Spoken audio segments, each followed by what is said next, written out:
Test 1, 2, 3. Test 1, 2, 3. 1, 2, 3, 4, 5. Hey, what's going One, on? one, That's pretty one, good. one, one, one.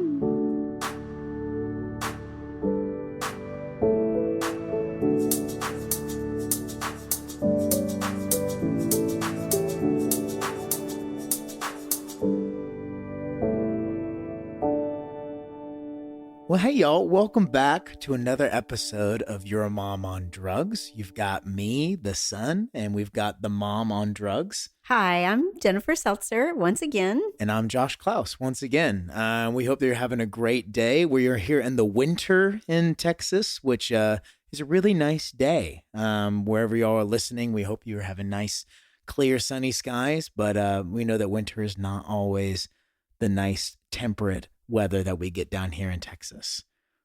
I mean, you grew up in Virginia, Mom. So I did. What was winter like when you grew up there? Well, as a kid, February, usually that's when we had our snow slush. So as a kid, you thought it was great, but I'm glad I didn't have to drive and work in it because that would be not fun. Isn't it amazing as a kid you'd perceive as pleasures, and as an adult you're like, oh, I'm gonna have to clean that. Yes. It's gonna get into the house. I'm going to slide off the road. Yeah. So all that good stuff. So, What did you like to do in the slush when you were a kid?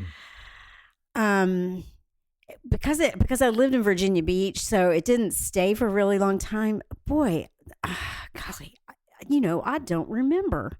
I really don't remember what we did. I'm sure we got out and threw snowballs or something, or built snowmen or something.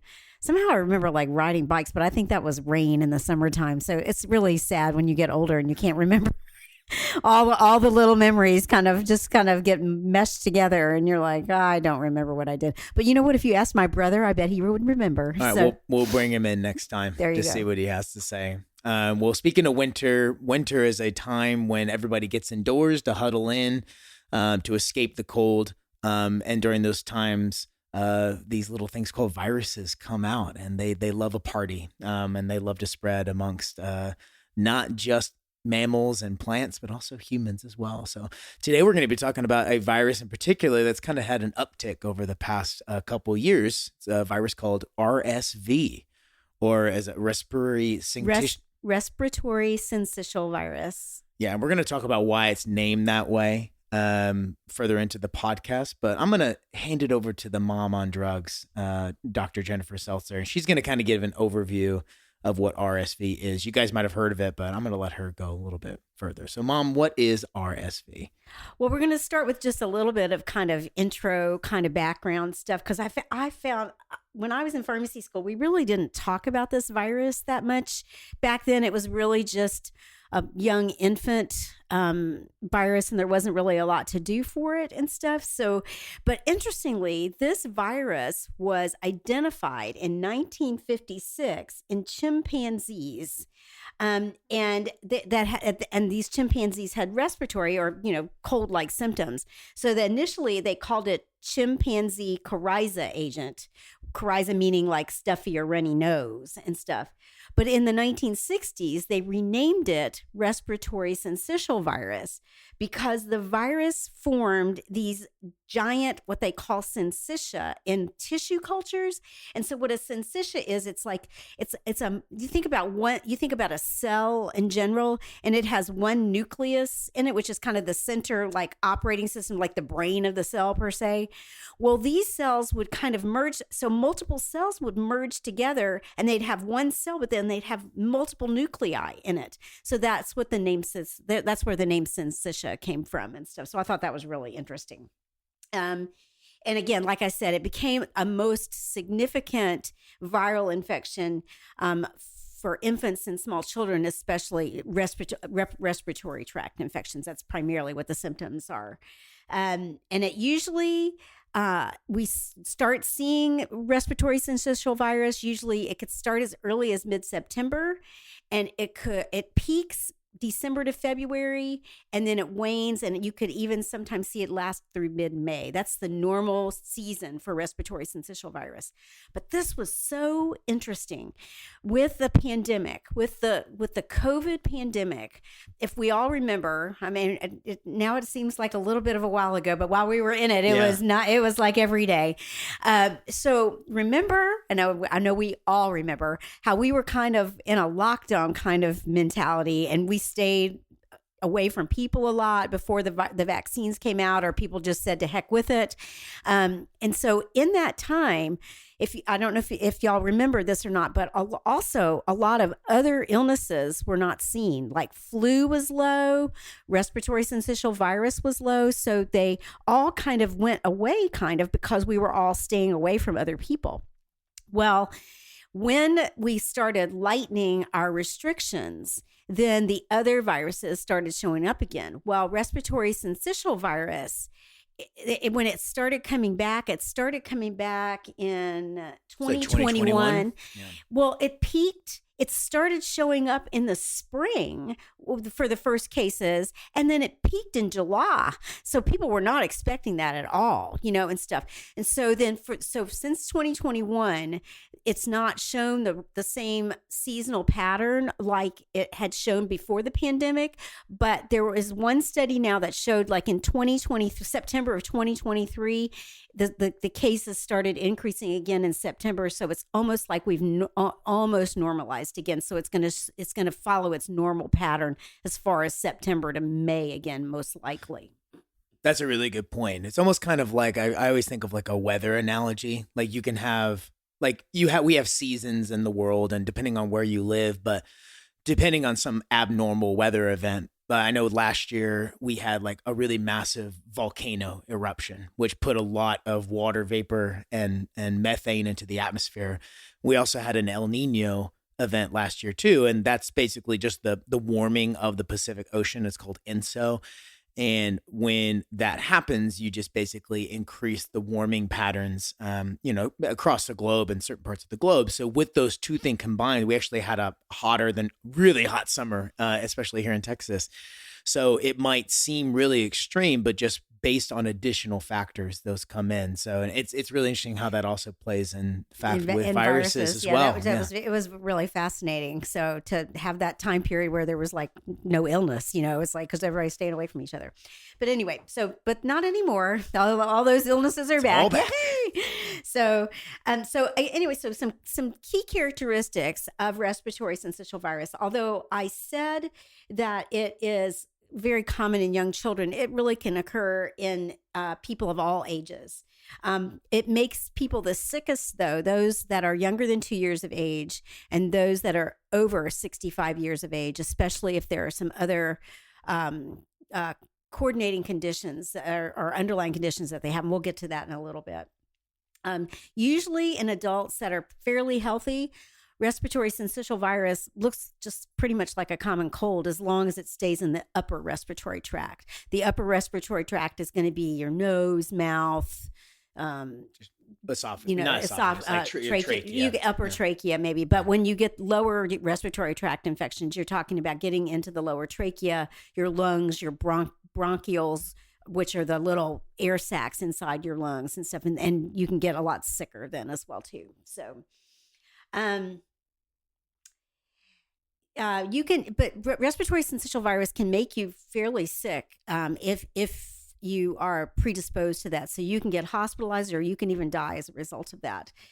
Usually there are about 60,000 to 160,000 cases of respiratory syncytial virus in Americans who are hospitalized every year. So I may not have said that right.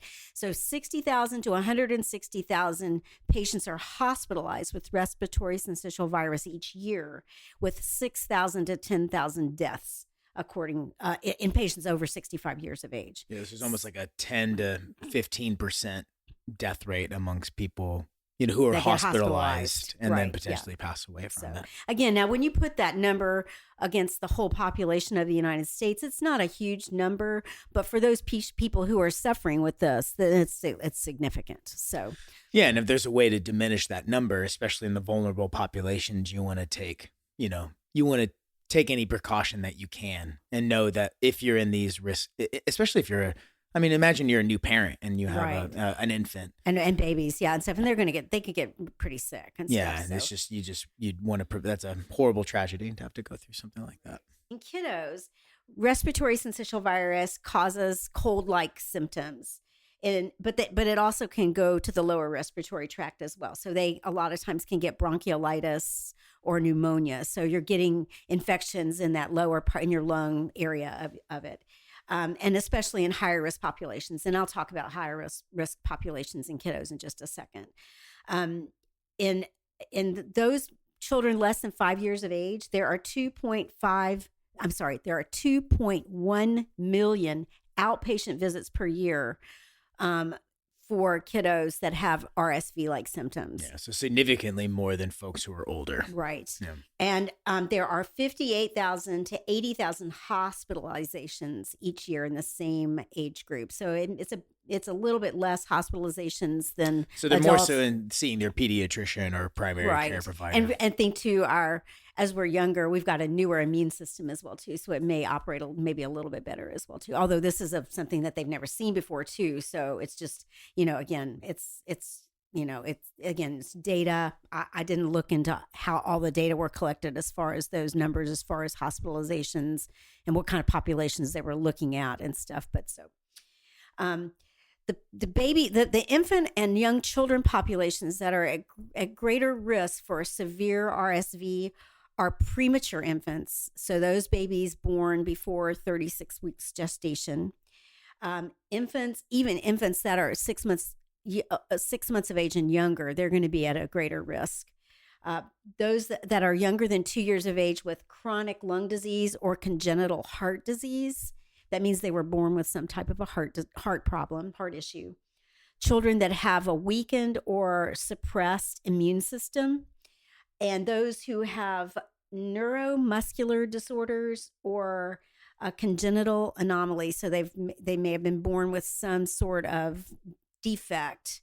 And we're thinking about people, especially that have problems clearing mucosa or having problems with swallowing. And this is in addition to patients who have kiddos that have cystic fibrosis. So it could be maybe a cerebral palsy patient. That's what comes up to my mind. As far as adults who have chronic medical conditions that are more likely to have problems with respiratory syncytial virus, we're talking about older patients who are frail. Older adult patients older than 60 years of age are may have more severe disease because, again, our immune systems are getting older as well too, so they may not be as robust as they were when we were in our 20s. Patients also, oh my gosh, this is such a big deal. If you live in a long-term care or nursing home facility, you're putting that herd of people together, so it's just so easy to transmit viruses in that way because you're in that confined space. Other underlying diseases in adults that may predispose someone to a more severe case of RSV include lung disease like chronic obstructive pulmonary disease or COPD or asthma, diabetes, neurologic conditions, kidney disorders, liver disorders, blood disorders, being immune compromised. Let's say our cancer patients that have to take chemotherapy that, obviously wipes out their immune systems, and any other thing that a physician might see or a healthcare provider might see that might predispose a patient to an increased risk of RSV. Again, as we do know that RSV can make asthma, COPD, and congestive heart failure worse. So just because it puts an extra stress on the body and stuff. So yeah, so it seems that with older patients, obviously things just break down over time. We're just old cars, and a lot of these things seem to be, you can lower the risk of things like kidney disease and liver disease by maintaining an active and healthy lifestyle, by getting exercise, sleeping well, sociability. But, sometimes bad things can happen. And and we're really talking about severe RSV rather than an upper respiratory tract, so a lower respiratory tract. So, Joshua started out this presentation like, what is RSV? So let's transition to what it is. So again, we talked about it's called respiratory syncytial virus. So it's a virus. So it's an enveloped RNA virus. It's in the family. The scientists love to give us really big names. So we've got a family of viruses. That's right. We got a family of viruses. It's called Paramyxoviridae. So the respiratory syncytial virus is in that family, and there are going to be some other more familiar viruses in that family as well too, including para-influenza virus. So it's not influenza virus, but para-influenza virus, which again causes a respiratory tract illness. And with that, you have you can have upper and lower respiratory tracts. It usually happens in kids, but mostly it happens in young children. It's also associated with croup. If you've ever heard of croup with kids, it's that barking cough that kids can have when they're little and stuff. It's also in the same class is mumps, which is remember we since have a vaccine for mumps, but for those of us that are older that actually got mumps, you had fever with it, feeling kind of bad. You would have muscle aches, and then you had pain, tenderness, and swelling in your parotid salivary glands. So it's not your lymph nodes in your neck area, but your neck felt swollen because you have these salivary glands that would get infected with the virus. And so that was kind of a key characteristic for that particular illness. Yeah, just to give folks who are listening to this, your parotid salivary glands are like along the sides of your neck, kind of in line with your shoulder. Is that kind of where you're pointing to? I believe so, yes. Yeah, because your carotids are more towards like the front of your neck, right? Right. So the parotids, I actually never heard of this. It's like towards the side. Or they're like kind of near your jaw area. Are those the things that the physician will feel when they're checking your lymph nodes? No, like the lymph nodes are different. The lymph nodes are different. So, but they may, I'm not exactly sure. I'll have to, the next time I go to the doctor, I'll ask, are you feeling the parotid glands or are you feeling the lymph nodes? So it might be like I don't know if you can feel the lymph nodes. I'm not sure because they're usually buried more deep inside. Well, imagine if they're swollen, maybe there's a tenderness there, which is what I always guess. But right, yeah.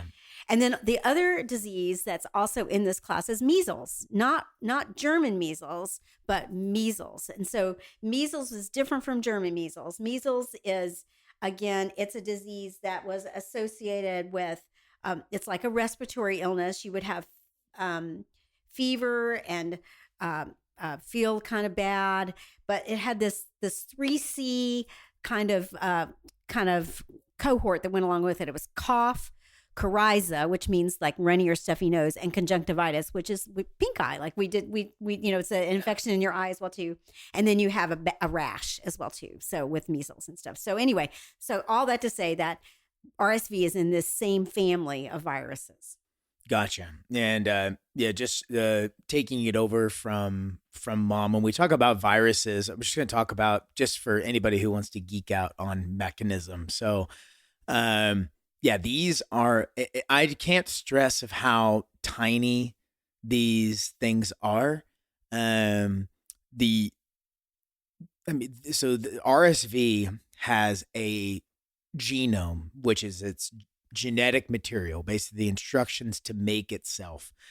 It is only 10 genes big. It's tiny. And just to give you a context, humans, we have around 20 to 30,000 genes in our genome, and that's in every cell. So if you think about it, we have trillions of cells encompassing our whole body, and in every one of those cells we have 20,000 genes. So this tiny little virus just has 10 genes inside of it. And usually most viruses, they're all different from each other in the way that they express themselves, just like animals are different from each other. But if you think about a mammal, why do we call a mammal a mammal? It's got mammary glands, so it's able to express milk to feed its young. It has fur to basically insulate itself. It's also, they don't always have 4 legs, but they have 4 appendages. So there are commonalities between them, but they all have different strategies to live and survive and to reproduce. And the same thing with viruses. The thing about viruses is that they can't reproduce on their own. So they need to go inside of a host and basically use the machinery that host already uses to make more of itself. Because with humans, we make our own cells. So like if a red blood cell is kind of on the fritz, we will actually destroy it. And by we, I just mean our body will destroy it. And then it'll generate a new one by something called mitosis. It just generates new cells. Viruses cannot do this, but they take advantage of the fact that these cells can. And so they will sneakily get inside of one of these cells. And then they will basically start to reproduce over and over and over and over again until the volume of the cell has expanded so much that the cell can't contain itself anymore and it bursts in a term we call apoptosis. And those viruses starting with one might even turn into 10,000 viruses. And then those 10,000 viruses are going to go infect one cell. And you can see how this exponential growth is going to happen, which is why something like a pandemic or an outbreak can happen so quickly. And sometimes even before you can do anything about it because these things spread so quickly. Now, every virus is different. And with RSV, it's got this nice shell. We call it a protein shell or a capsid that has these nice little keys on it. We call them antigens. And essentially, these antigens are going to kind of run into things until something kind of fits into a lock. It's kind of like a lock and key mechanism. And if the fit is great, then essentially it'll stop moving. It'll kind of stay still, lock into that mechanism. And then it'll basically activate a pathway for it to get inside of the cell. Now, the proteins of interest here are F and G. Just like the lovely Dr. Seltzer said, are F and G. I don't know why they're called that.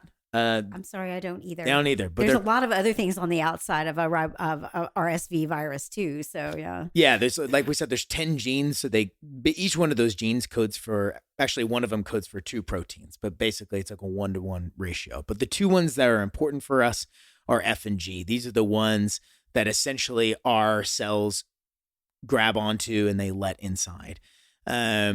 There's some variability with the G protein, but with RSV, essentially you get like 2 flavors. We call them serotypes, but we'll just pretend they're 2 flavors. And there's flavor A and flavor B. And flavor A tends to be more prominent in the populations. They actually is the one you see more often, about 67% of the time. But there's also flavor B. That is, 43% of the time. 53. 53. Well, those percentages don't seem to make sense because that adds up more than 100. I know. So whatever 67. But that both the A and B subgroups of RSV can happen at the same time in a season. So, True. But it's like at the end of the day, they should all add up to like 100%. They should. Yeah. Anyways, whatever the percentage is, serotype A tends to be the most prevalent type. But with protein F, this is something that's conserved, meaning that it's the same between both viruses and it stays relatively constant. This is going to become important later for treatment. But essentially, the G protein changes. And this is a cool strategy with viruses because they also know, and I'm putting "know" in quotes because they have no brain, they have no consciousness, they don't know what's going on. They just are just trying to survive. They are always fighting against their host immune system, and the immune system is always trying to catch them out and be like, aha, you're type A. I know exactly which immune cell to release to get you and catch you before you go and spread and infect other cells. And like, ooh, maybe I should shift my receptor from A to B, and then maybe you won't be able to catch me as quickly. So there's always this like cat and mouse game between anything that's infecting you versus the thing that's trying to protect you against being infected. So that's just a little basic virology. And obviously, when you get infected, if you have immunity to this thing, it doesn't prevent you from getting infected, but it'll lessen the time and the symptoms in which you actually, get this virus. And there'll just be a curve, there'll be an amount of time compared to somebody who just got RSV, or if you've encountered RSV 12 times in your life, your body should be able to respond to that relatively quickly. And you might not even feel symptoms, or if you do feel symptoms, it'll be very mild. So there's this really interesting kind of dose response curve for, getting a virus, and depending on your exposure and your immune system's response to it, of how that happens. So yeah, just to piggyback on that just a little bit before we just kind of go into, more how the disease is transmitted and stuff. So with the G protein on RSV, that is the protein that is going to bind to the host cell receptor. So it's going to hook onto the cell, or it's going to bind to it. But then this F protein, it kind of acts like I think about a clasp for a necklace, or maybe a mouse trap or whatever. But so it comes in, and then it causes fusion. So it's like there's this pre-F protein and then the post-F protein. So it's like it gets, as soon as it hits the G protein binds to the host cell, then the F protein finds its little niche, and then it like spring loads, and then it becomes the post F, because it's kind of fuses onto the cell, and then there it is. And gotcha. Stuff. So it's like a latch. It's kind of a latch. Yeah. We forget how mechanical a lot of these things are. Like, it's just, these are still made of atoms. They still have to work the way that things work in the So when real world. we talk about the vaccines that have come out, they're actually going to be targeting this F protein area. We'll get more into that in just a little bit. Yeah, and just like different viruses will infect different cells, and these viruses, I mean, they will get into your muscle cells and they won't do anything because there's receptors in your muscle cell. They don't have it. So, but there are certain cells in your respiratory pathway. We call them epithelial cells, and essentially they're kind of like the lining of your respiratory tract. And there are certain cells within these epithelial cells that do certain jobs, and some of them are just like basal cells. They just kind of chill out. Some of them are goblet cells, and like a goblet of I don't know if like you've seen King Arthur or something like that, but they hold fluid, and actually goblet cells are responsible for making mucus. So crazy enough, like RSV actually doesn't stimulate more mucus creation. What it does is that it infects basal cells and then causes a change within the cells to turn into goblet cells. And then goblet cells make mucus. So then there's actually just more goblet cells to make mucus. So if that's in your lower respiratory tract, it's just going to get super clogged up. And because it's in your lower respiratory tract, those pathways are super narrow. So it's going to be really hard to clear them. So which is why you feel really congested. It's why, it takes a long time even after the virus is gone to get a lot of that debris out of your lower respiratory tract. And that can cause problems because your lower respiratory tract is where you do a lot of oxygen diffusion. And if you don't exchange gases readily, a lot of your other organs are going to suffer, which is why you get a lot of these comorbidities of, other things going wrong in your body. So. Okay, so RSV is primarily transmitted by contact, touching somebody or a surface that has been infected with it. And it usually happens you've got both large droplet inoculation and small droplet transmission. So large droplets come from, you can usually get them in your eyes, nose, or mouth, and usually it comes from a cough. A single cough can generate up to 3,000 large droplets. And then airborne transmission, or the finer respiratory droplets, that's going to come from coughing or sneezing and talking, or even just breathing, So, and then those smaller droplets remain airborne much longer than the large droplets. And these RSV viruses can survive for different durations on different surfaces. So for example, non-porous surfaces like countertops, glass, plastic, or metal, they can last for up to 6 hours.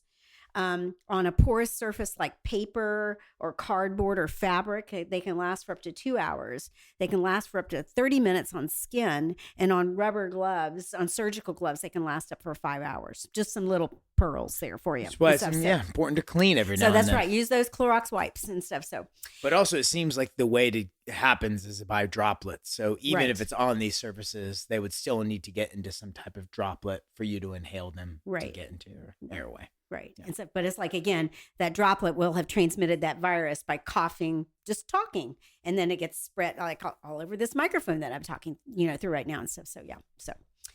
So when a person it breathes in the RSV virus, then it goes through the mucous membranes like the nose and the mouth, and then it's going to, like Josh talks about, it infects the airway cells in the upper respiratory tract, and then it can spread to the lower respiratory tract, which is going to be your trachea, your bronchi, and your lungs.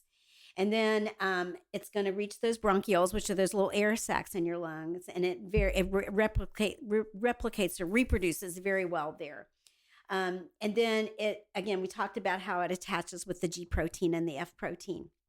And another interesting thing is that the virus makes the tiny blood vessels in the lungs leak.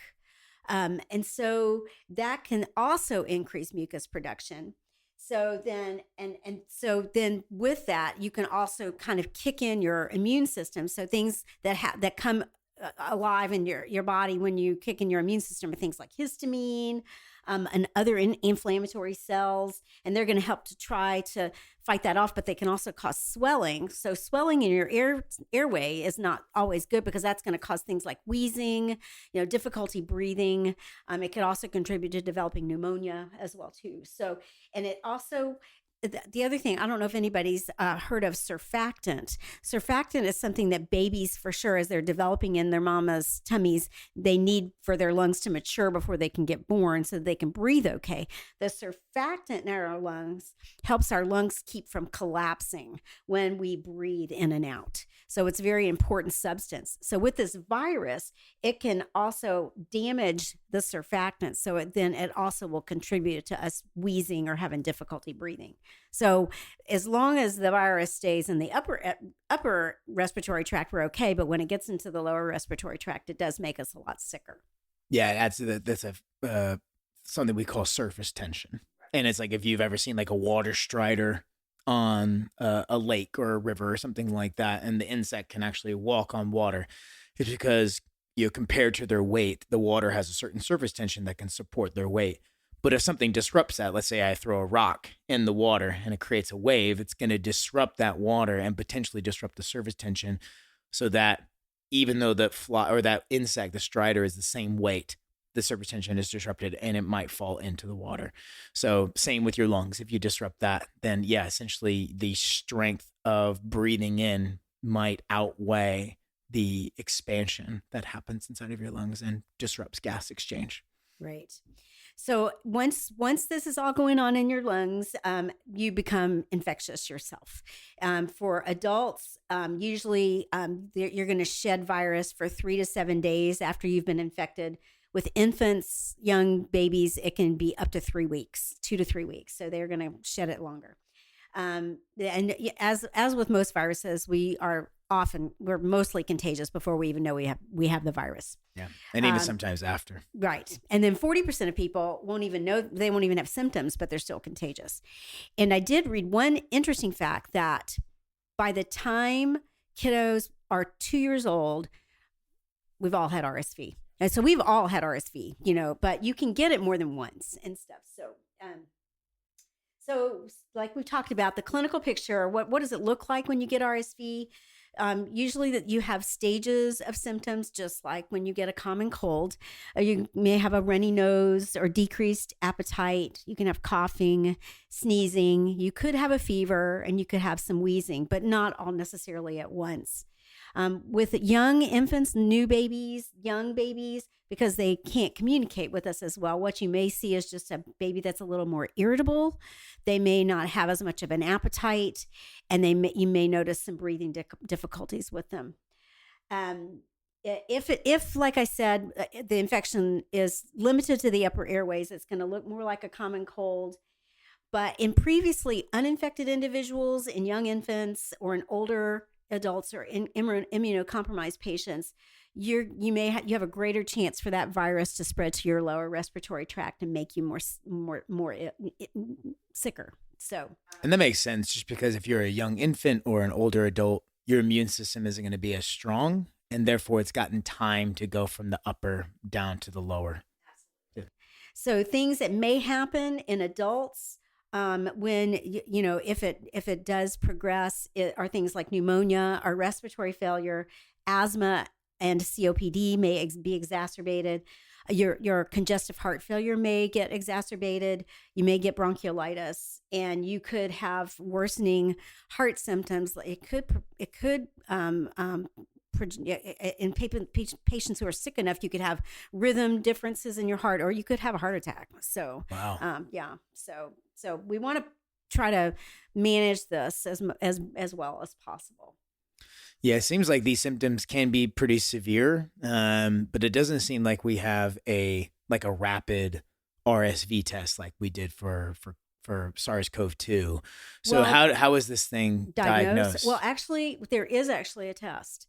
Because the clinical symptoms are pretty nonspecific, it can look like other viral respiratory infections. So most of us that get this, who knows, maybe we've already had it this winter and stuff, but most of us will not need an RSV test because it looks like a cold. It's self-limiting and we are okay.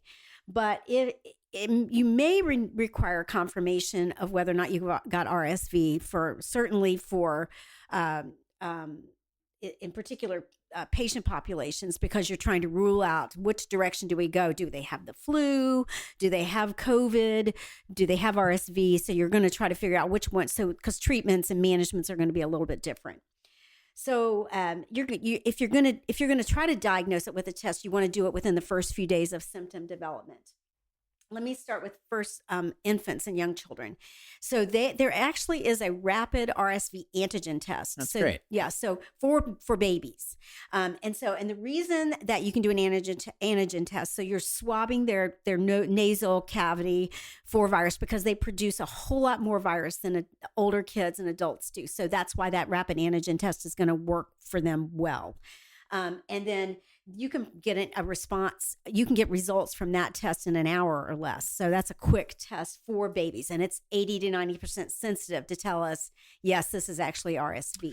Can you remind our listeners, what does it mean to be sensitive?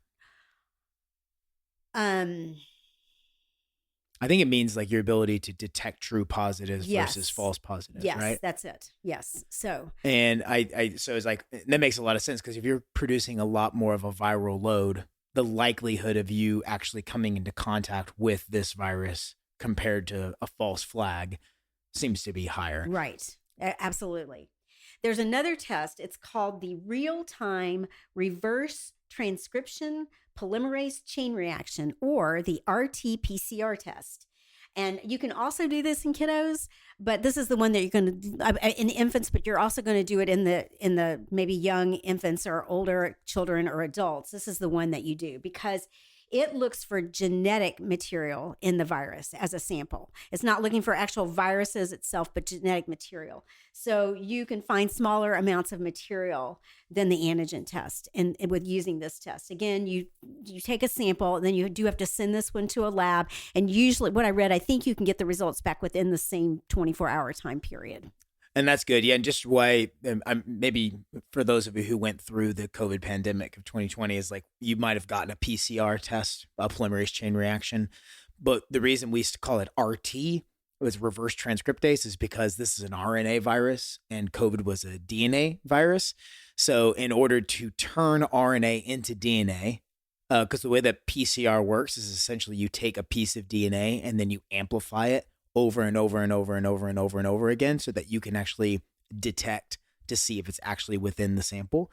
So you're basically trying to pull a signal out of the noise when you do PCR. The problem with this, though, is that you can have genetic material inside of you even after you've been infected and you've cleared the virus. So like it can just be left over and residual. So it's really, really sensitive, but it's not really specific. So you can essentially, that's the trade-off here. And also it takes a longer time, because a full day versus 1 hour. Right. It's like, and as we've talked about earlier, viruses move fast. So you might need to get an antigen test, but talk to your healthcare provider, see what might be best for you. But there's always trade-offs with tests versus like what information are you actually looking for? And sometimes just knowing that you have the genetic material inside of you doesn't always guarantee that you're in the midst of having an infectious episode. But if it's coupled with symptoms that are, look like the virus most, then you can feel pretty confident that that's what you've got going on. That's fair. I just remember with COVID, like you could get a positive result even months after you got infected. We're not even we're talking about like in the midst of the disease right now and stuff. So yeah, and they don't do viral cultures of this very often because of RSV very often because they're not viral cultures are just not as sensitive. Okay. And I'm not a virologist, so I can't tell you why they're not as sensitive, but that's what the literature says. So then now we've talked kind of about what the disease is and, how you get it and all that good stuff. So now how do you treat it? I think it's what we're all wondering to know. Yeah, there you go. I got this virus inside of me. Yeah, so yeah. Well, unfortunately, there aren't any antivirals that you can prescribe to get rid of RSV. And antibiotics, for sure, you do not want to prescribe for the virus because remember, antibiotics are for bacteria, not for viruses. So if you've got a bacteria a bacterial infection on top of a viral infection, then you could see yourself taking an antibiotic. But antibiotics are only for bacterial infections, not for viral infections. So the way that most patients that don't get really sick are managed when they have RSV is going to be supportive care. So you're going to take, if you've got a fever, you're going to take fever reducing agents such as acetaminophen, which is Tylenol, or ibuprofen, which is Motrin, or you could take Aleve, which is naproxen. So any of those types of agents. For little babies, you can use that bulb syringe that everybody gets when they have their baby, that you can suck the snot out of their noses and stuff because they produce so much. Yeah, so that you can help them breathe better. Cool mist humidifiers are going to help with babies and anybody else really to help breathe better. You want to drink fluids to prevent dehydration because the faster that you're breathing, then you can get rid of moisture and liquid in your body more readily, and so you want to replace that. And then always make sure that you talk to a healthcare provider prior to purchasing and or giving cold medications to young children because there are restrictions on giving certain medications to children, especially I believe it's under 4 years of age, and maybe it's even some under 2 years of age. So it's very different than it was when I was a kid where they just gave us everything. So, and my kids too. So there's restrictions. So you want to make sure that you follow your healthcare provider's guidance as far as what to give your child and what will help that baby the best. If you notice that either your infant, your young child, or your adult that you're caring for is having difficulty breathing, or they're just not eating, it may be necessary to get help from your healthcare provider or take them to the ER and stuff because you don't want them to, that may be the first sign that they're going to get a lot sicker. So you want to make sure you kind of get on them because they might need intravenous fluids to help with dehydration, or they may need oxygen to help them with breathing. Yeah, because this is an infection of the lungs. So if you're not getting enough oxygen, that could be a bad thing. So the other thing, so basically that's the gist of what we can do to treat the disease, but there are things that we can do to prevent the disease. First of all, we're going to talk about just some general methods. This is for everyday activity to just prevent transmitting infections of all kinds, really. First of all, if you're sick, stay home.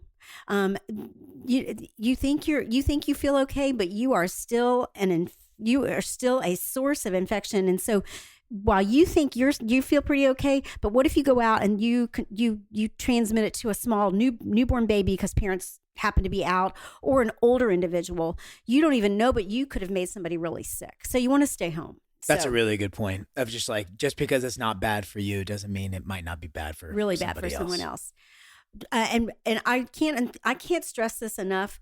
Please cover your coughs and sneezes. So with a tissue or in your shoulder, but not just into the air itself, because again, this is transmitted by droplets, remember? So people walking by can breathe in that air that you just sneezed, and it's like, oh my gosh. Or if you're sick, don't let somebody ride in the car with you, because you're an enclosed, system, and they could easily get ill that way. You want to avoid touching your face with unwashed hands. You want to avoid close contact with others, shaking hands, sharing cups or silverware, things like that. and you want to clean frequently used surfaces. Doorknobs, mobile devices, don't share your phone, and then wash your hands. And if in our data that we we'll post with this podcast, I've included a link on when and how to wash your hands. That's given by the Centers for Disease Control, because we got probably indoctrinated with this when we had COVID, but it's like, really make sure you wash your hands before and after you prepare food, if you're changed diapers, if you've gone to the bathroom, just you after you blow your nose, or you cough or sneeze, wash your hands. It should make sense. And there's that whole 20-second washing your hands. You lather with the soap. It's like you sing happy birthday twice. Yes. Yeah. So don't forget that. So, and then you'll help to minimize spreading diseases and stuff, especially viruses. So so in the last year, 2 vaccines have come out for respiratory syncytial virus. So some of y'all may have seen some commercials on TV about talking about RSV, because I'm sure you're like, before like this last year or so, nobody was really thinking about RSV that much, but unless you actually contracted it. But it was a little problematic creating a vaccine for RSV. Early on, researchers would target that post F protein, the post activated F protein, the post form. And so you think about it, it's already it's spring loaded, it already sprang, it's already attached, and so they're trying to create a vaccine to prevent replication, but doesn't make any sense, does it? Because it was already going to be the system was already activated, so those vaccines didn't work very well. So they figured out how to create a vaccine for the pre-fusion F protein form. And those have been shown to be a little bit more effective. And we'll get into the little bits of details in them in just a minute. So remember, the F protein helps control and the viral entry into the cell. And it has relatively stable genetic variability. So it's not going to change like Josh talked about with the G protein. And there's been some evidence where some monoclonal antibodies were given to high-risk infants, and that helped to prevent RSV. So, yeah, and I read that the duration in which those last, the efficacy of it was around 5 months, which is perfect for the RSV season, especially during the winter. So, and you remember just basic immunology as well, as like antibodies are the things that attach to antigens. Remember, antigens are the things on the outside of the virus, and antibodies attached to these to send a signal to the immune system to say, hey, look over here, we've caught something that we think you might think is interesting. And young infants don't have natural innate immunity to this virus yet, because they haven't seen it. So when you are giving these antibodies to these young infants, you're basically help priming their immune system to respond to this, so that the severity of the disease is going to be less than normally would in a naive immune system.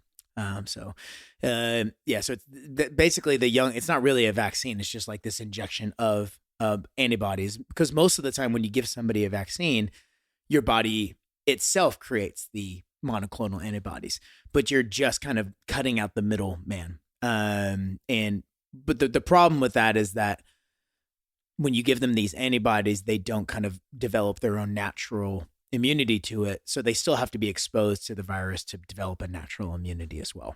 Okay, and we're going to talk about that just more than just a little bit, just a minute. So, first of all, let's hold my horses. No, that's okay. No, that's a good wet your whistle kind of thing about the information that's coming.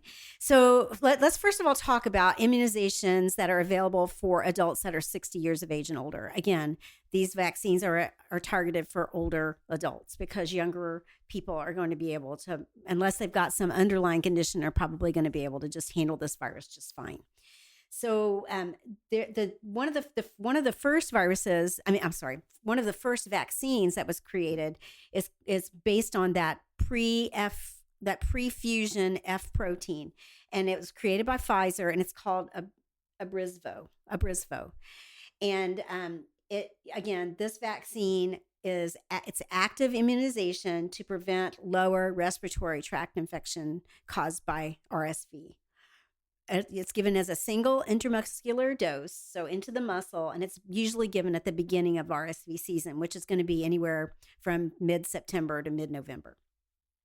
It's 89% effective in preventing lower respiratory tract disease in the first. So again, this vaccine only came out last year in 2023. So we don't have a lot of data to show us how effective it is. And again, it's been used in both. We're in the southern hemisphere. We're in the northern hemisphere. Sorry, oh Lord, that just gave out how dumb I am as far as geography. So we're in the northern hemisphere, and then there's the southern hemisphere as well too. And so I believe it was in the southern hemisphere that they were able to see it for 2 seasons, and we've only been able to see it for 1 season as far as use is concerned. But so we saw that this vaccine was almost 90% effective in the first season, and it was about 79% effective in the second season so far. And that's really good because the flu vaccine is on average only about 50% effective every season. So this is not bad at all. And it also showed that it reduced the need to have a healthcare provider intervention for the patients to prevent lower respiratory tract disease in about 80% of patients. So that's really good. So it looks like it's good. So there are some adverse effects. There's always adverse effects. Again, you're going to get the key adverse effects in when you get an injection are going to be injection site reactions. So you're going to have pain at the injection site. You may have some muscle pain. You may get a slight fever or headache, or you may have some fatigue. It's symptoms that you could have redness or swelling at the injection site as well too.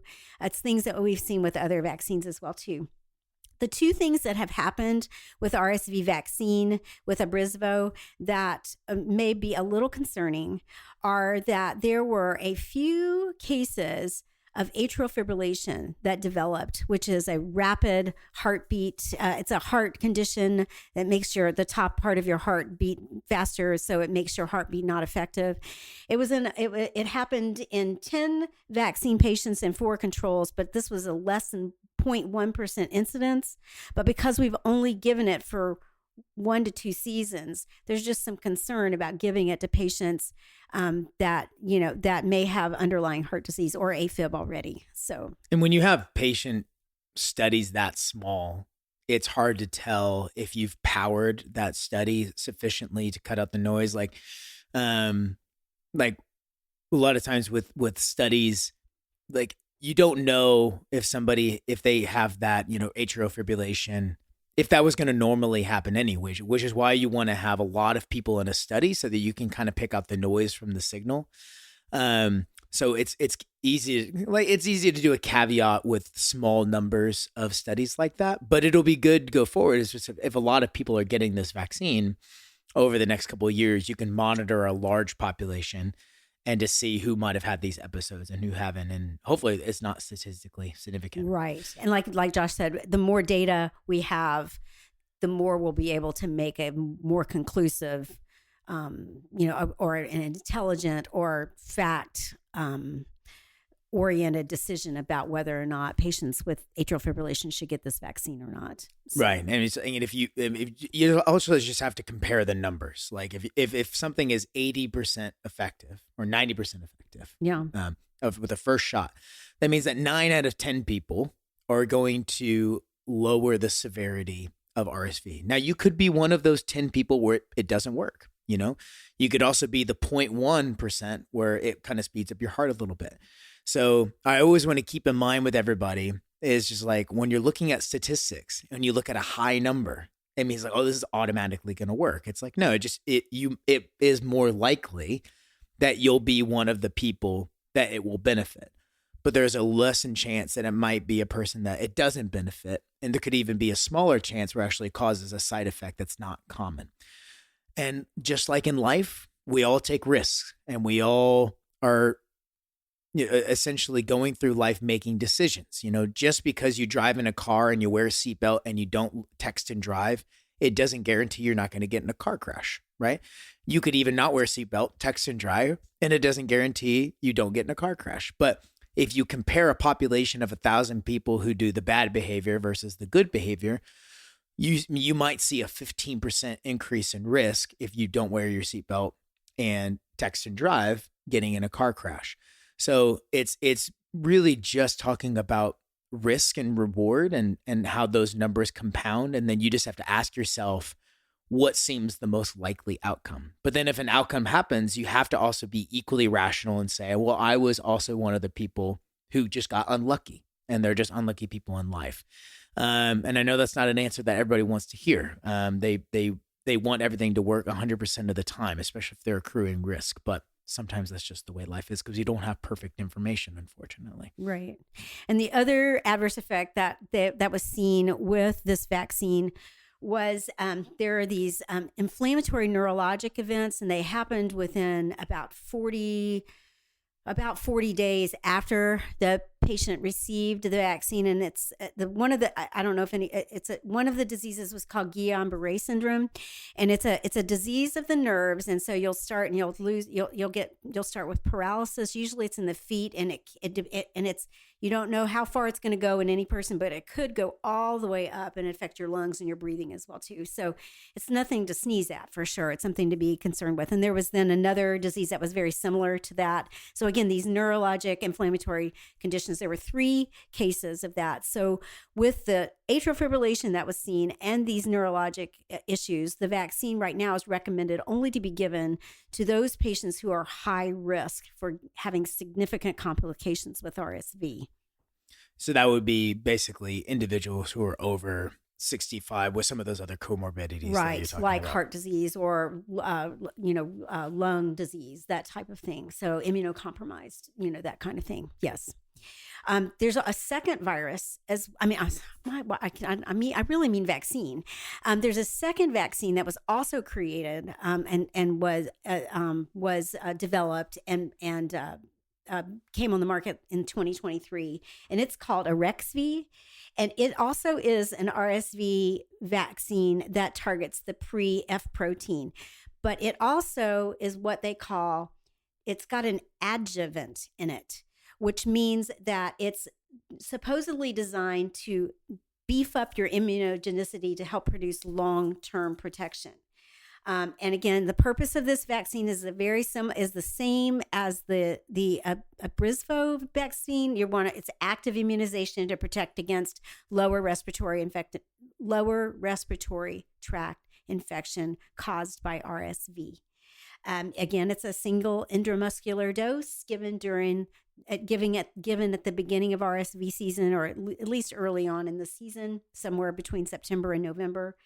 It did have about an 83% rate of effectiveness in preventing lower respiratory tract disease in the first season.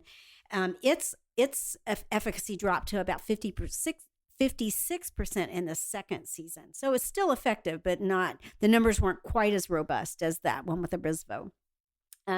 It also had about a 78% efficacy rate in preventing the need for healthcare providers to intervene to help take care of patients as well too. The adverse effects were pretty much identical with this, including the AFib cases and those those neurologic inflammatory events. So again, the recommendation is to save this vaccine for those that are older, that are at higher risk.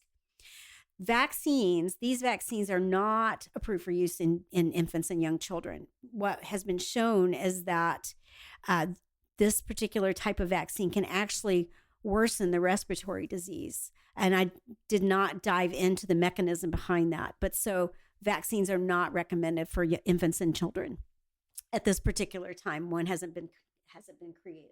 Yeah. So you're like, what on earth do we do for the kids? Great question. So there's 2 things that can be done. One is that the vaccine, and only the Abrysvo vaccine, so the Pfizer, the Arexvy virus is created by GlaxoSmithKline. The Abrysvo vaccine is created by Pfizer. So the Pfizer vaccine, the Abrysvo vaccine, is also approved for use in pregnant women who between 32 to 36 weeks gestation during RSV season. So if a mama is pregnant at 32 to 36 weeks during RSV season, so mid-September to mid-May, then they are candidates for getting the Abrysvo vaccine. It's been shown that there could be preterm births. Again, not enough patient data to definitively say this, but there were some preterm births associated with giving the vaccine. So it's recommended that you do not give this vaccine in a pregnant mom before 32 weeks gestation. So anytime after 32 weeks, and usually it's that 32 to 36 week time period. And by getting the vaccine, then they can that immunity can be transferred to their newborn infant when the baby's delivered, and because they'll start developing some natural immunity to RSV. So that's one way to protect babies. And also if you give that mama the vaccine, it also protects her as well. For babies, there is also, as Josh was mentioning earlier, there is an antibody that can be administered to babies. If they're younger than 8 months of age, usually you're going to recommend this antibody. You're going to recommend it to those whose mama did not receive that RSV vaccination during pregnancy. If you don't know the mom's RSV vaccination status, or if the mom got the vaccine and it was less than 14 days before the baby was born, because obviously it's not going to have had enough time to have a great impact on the baby. So you're going to give those babies this antibody. And also the antibody is also recommended for infants 8 to 19 months of age if in the second RSV season, if they have chronic lung disease due to prematurity, or they're severely immunocompromised, they have cystic fibrosis, or if they're American Indian or Native Alaskan, those individuals are more prone to develop RSV as babies. And so the name of this antibody is called nirsevimab. The trade name is Beyfortus, and it's given directly to the baby, and you're going to get protection against RSV. Like Joshua said, you're giving them the antibody. Their body is not creating the antibody. So you're giving them the actual antibody. Their body is not producing it. But it still works. And you give it during the RSV season. And mostly it's well tolerated. Some you always want to look out for hypersensitivity reactions. Is the baby overly hyper? Are they having an adverse allergic reaction to this? And you could have a little rash associated with this antibody, and you can have an injection site reaction as well too. So brilliant. Okay. Well, I think we should close out with maybe some misunderstandings and myths around RSV that people might have heard, and we can correct for it. Or as they're thinking, as they've listened to us, they may say, "Well, what about this?" So there's 8 of them actually that I've identified, or that the literature has identified. First of all, is that people think that getting respiratory syncytial virus is just like getting a cold, and hopefully we've told you that it can look like a cold, but no, it's not in every patient just like getting a cold. So it could start like one, but it can get worse. And so you want to, you want to, be sensitive and cognizant of that. The second common misunderstanding is that besides vaccines, there's no way to prevent RSV. And hopefully we've shown you that there are some ways, such as staying home when sick, washing your hands, keeping away from people, cleaning your areas, sneezing into your arm. Those kinds of things can also help prevent RSV. The third one is that RSV is dangerous only for premature babies. And we've discussed that, no, that's not the case, that older adults can also have some significant morbidity and mortality associated with this virus if not managed appropriately. For the fourth one, RSV will run its course, so you don't need to see your doctor when you're sick. And that's not true. You should, especially if your symptoms start like a cold, but then start changing and getting a little worse, for sure, let your healthcare provider know, because they may be able to give you some things to do to keep you from having to go to the hospital. So make sure you touch base with your healthcare provider, especially with newborn babies as well too. If they're just not looking right, talk to your physician so that they can kind of give you some guidance. Yeah, also get one of those rapid tests too, especially for your infant, right, just so that you kind of know, right, and you can make an appropriate decision. Absolutely, that's a great point, Josh. The next point, number 6, is that RSV only happens and you only get it in the winter months. And obviously we've shown you that you can get it in the fall as well as in the spring, but more cases happen in the winter months. Number 7, that the RSV effects after you've had it are short-lived. And actually this is not the case in especially children that develop bronchiolitis from RSV. They may have problems with wheezing for a number of years. And there's also been some stuff shown that school-age children that were hospitalized for RSV when they were young, as an infant or a young child, they may have an increased risk of developing asthma or effects on their lung function as they get older. So it can have a long-standing effect on it and stuff. And finally, that RSV only impacts those that get sick.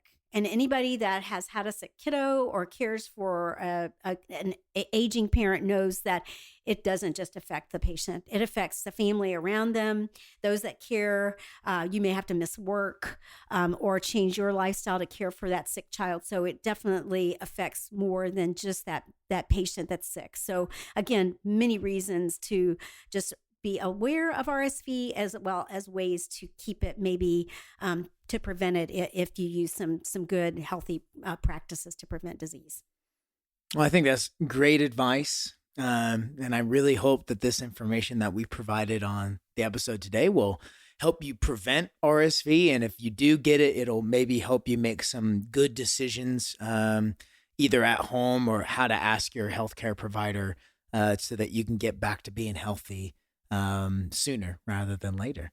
So thank you so much again for listening to us on Your Mom on Drugs. My name is Josh Klaus. And I'm Jenny Seltzer. And we will see you next time. Thanks, y'all. Thank you.